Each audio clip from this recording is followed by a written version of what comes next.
Chapter 20 Sri Sadguru said, some persons acquire control over their minds with the practice of the Eightfold Yoga and then meditate upon the Supreme Being that is omnipresent and eternal. Some others are very pleasantly entrapped by Sri Krishna, the quintessence of divinity.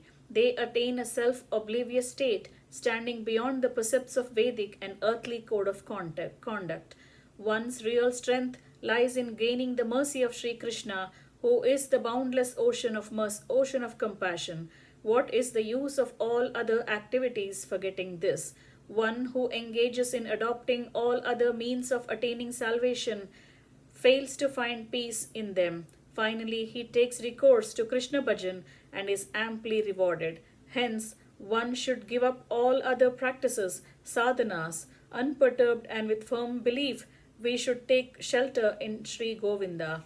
There was an exalted personality named Charanadasa. He had subdued all his senses and had a thoroughly detached outlook to life. He was engaged only in pondering upon self. In his 16th year, he renounced family life, reached the forest very courageously, and engaged himself in incessant practice of yoga. After many years of such yogic life, he did not gain any worthy reward but for the physical strain that he underwent.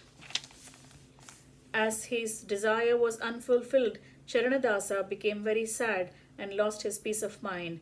At that time, at the command of Sri Krishna, the compassionate seer Sri Shuka appeared there and preached him Krishna Tattva.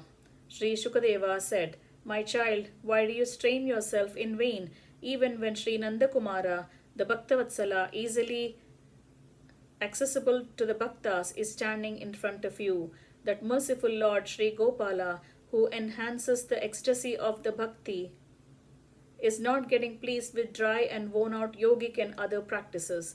He gets delighted only with loving devotion. Hence, go to Sri Vrindavan and do bhajan on Sri Gopala. Certainly, Sri Krishna will be enchanted by your loving devotion and bless you with his darshan. Sri Sadguru said.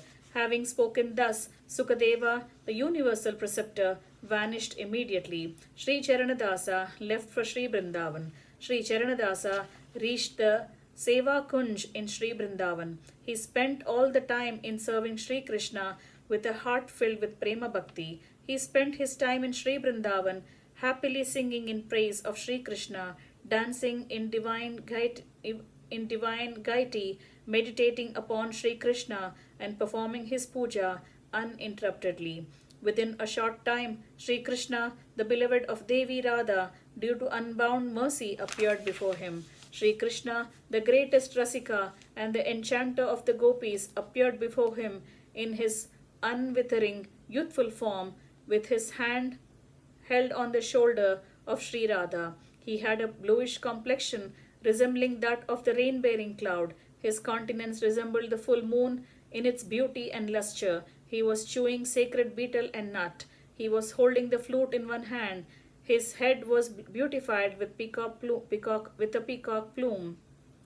His body was rubbed with fragrant sandal paste. He was wearing glittering pearl-studded kankanas in his hand and golden tinkling anklets that caressed his lotus feet. He was wearing the kaustuba and the golden yellow silk dress. Looking at this form of Sri Krishna, Charanadasa became immensely happy and with great loving devotion started worshipping him. Charanadasa said, victory unto you, O lotus-eyed Krishna, the bestower of happiness on the world.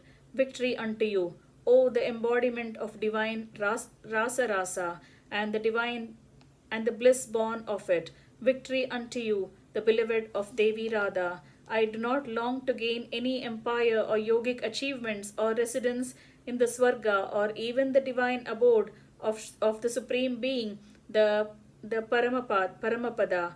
O consort of Devi Radha, bless me with unwavering devotion to you. O Gokulanandana, is not nurturing bhakti towards you, the beloved of the gopis, the ultimate reward in itself? What benefit am I going to reap in picking up the mere shell, that is mukti, leaving the pearl of bhakti. Certainly, this pious heart of mine is Sri Brindavan itself. You come and play here joyfully with Devi Radha. Sri Sadguru continued, beholding Sri Krishna, the Lord of the worlds, face to face, Charanadasa prayed to him like this in words choked with emotion. Then, as ordered by Sri Govinda, Charanadasa spread Krishna Bhakti all over the world. He used to visit every village singing the praise of Sri Krishna and make many people follow the path of bhakti, thus getting the coveted darshan of Sri Krishna due to the blessing of Sri Shuka and becoming a great preceptor. Charanadasa established and safeguarded the Bhagavata Dharma in this world. One who reads with